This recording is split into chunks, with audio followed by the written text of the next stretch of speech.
La rédemption est accomplie et l'homme, déjà potentiellement rétabli dans cette capacité relationnelle d'amour oblative dont nous avons souvent parlé. Cette grande victoire sera manifestée à toute l'humanité par la résurrection du Christ au troisième jour.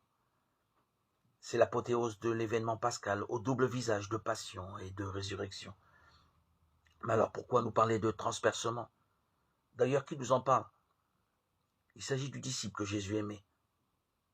C'est ainsi que saint Jean se désigne lui-même, et ce titre n'a rien à voir avec la manifestation d'un favoritisme chez le Christ ou d'une présomption chez Jean.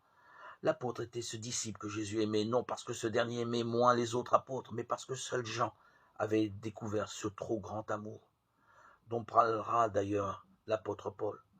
Jean, qui avait reposé sa tête sur le cœur du Sauveur au soir de la scène, savait ce que voulait dire être aimé de Dieu. Lui seul avait pressenti la folie de cet amour que Dieu ne garde pas en lui-même, mais qui ne peut qu'épancher sur tous les hommes.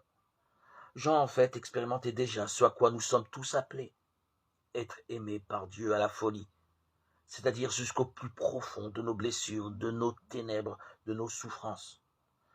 Jean savait bien que nul ne pourrait le ravir à cet amour de compassion qui brûle le cœur de Dieu et consumer le cœur du Christ.